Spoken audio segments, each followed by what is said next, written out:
And the empiricist would say, how would you prove the rationalist thesis? You know, how do you know that we have these concepts? These are just intuitions that you have. You wouldn't be able to give a good argument for it. In the modern era, you actually, again, people are just as divided among the two.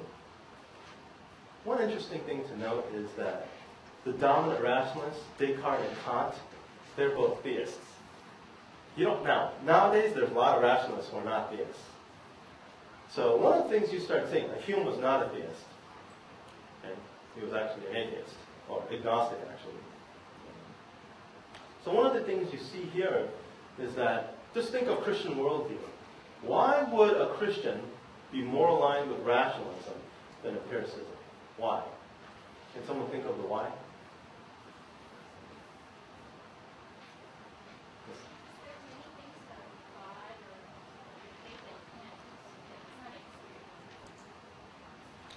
We believe that God is the creator of us, and by doing that we are created in the image of God. And being created in the image of God means that we are like God in one sense, okay? In a way that the animals are not like God at all.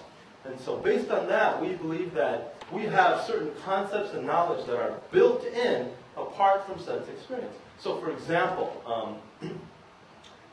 you're sitting there, maybe in a worship service, and you're kind of feeling the presence of God.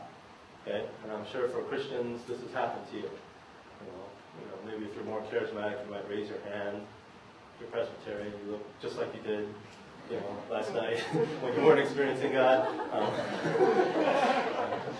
Like, are you experiencing God? No, yeah. Well, you don't look like it. No, I am. So one of the things we see here is that as a Christian, when you kind of go through that experience, you're saying, this experience I can tell. There's a difference between this experience of God and my experiencing just something else that's beautiful. Whereas if you're an empiricist, you're going to say, well, how would you know that that experience is of God? I mean, you're perceiving it through your five senses in the same way, aren't you? Have you ever been in wonder or awe of something in nature? Have you ever seen the Grand Canyon? I mean, the first time, have you ever just been to the Grand Canyon? You're like, it's just like blows you away. The cabin's there, and it's just like, you're speechless. Like, this is incredible. What's the difference between that and God, your experience of God? It comes through the same senses.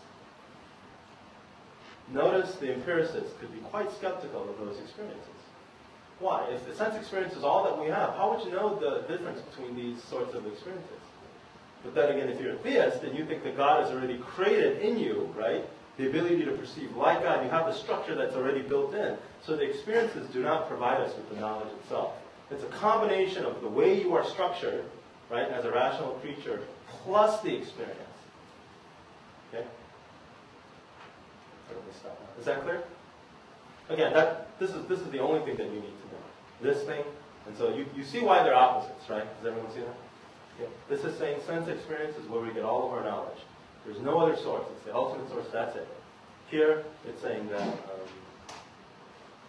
the experiences do not provide us with knowledge. So. Now, let's go over an example. So, one of the things, let's talk about propositions a little bit, propositional truth. Propositions are claims about how the world is. And world, again, here, I'm not using it in the sense of, our world. I'm using it, you can substitute states of affairs. And they have a truth value. So George W. Bush is the current American president.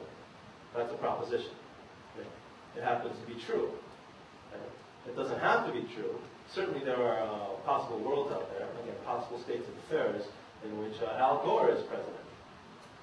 Or Al Gore was president. They have a much closer race. This claim is either true or false, depending on how the world actually is. Propositional truth, or propositional falsity, is not relative to what individuals think or feel. And it's just by definition. I'm not making a philosophical thing. Just what we mean by proposition is something that has a truth value. So you can deny that truth exists, global truth exists, but still, understand that proposition is a statement that has a truth value. Or how honest they are with themselves. Claims are true or false depending on how they correspond to the way the world really is. Well, what do we mean by this? Well, rationalism and empiricism, they have different answers. Okay? They may come to the same fact that George W. Bush is the current American president, right? But the rationalists would say that we have this particular structure that's independent of our experiences, and then we have a sense experience to know a statement such as this. The empiricists would say that no, you know that this is true or false simply based on your sense experience. So that would be, again, for most things, the rationalists and the empiricists, they have the same answers for most everything. So it's not the answer, it's not the end result of knowledge that this debate concerns, it's how you end up getting to that particular point.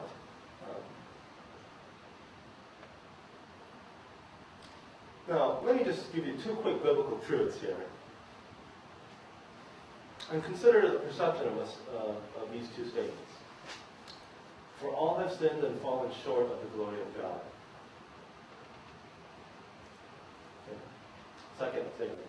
Love is patient, love is kind. Let's look at statement number one. Now, if we examine each verse in light of the rationalist and empiricist thesis, look at the truth or falsity, for all have sinned and fallen short of the glory of God.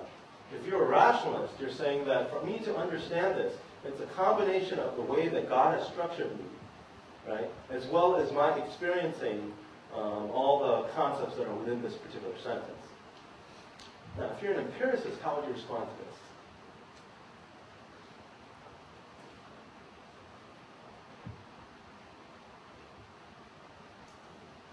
The empiricist would respond that this particular sentence, okay, the truth or falsity of this sentence, has to do with my particular sense experience.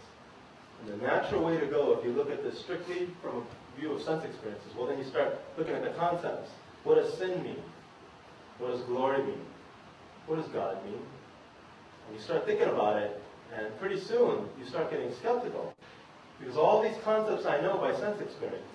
I've been deceived before. What makes me think that I'm actually perceiving God now? See the power of these skeptical arguments? It's very powerful.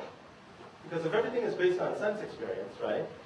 I've been deceived before. My senses have totally deceived me before. Have you been in a dream, for example, that just seems so real that you literally wake up, let's say from a nightmare, and you're sweating and your heart is pounding because the perception seems so real? As a kid, you know, I don't know if this rumor still circulates, but among elementary kids, we'd be like, if you die in your dream, then you die for real. You hear that one? And again, you think about how real some of these dreams are, right? I mean, it seems real, doesn't it? Haven't you had those kind of dreams? Yes? I have. But I wake up and I know it's not real.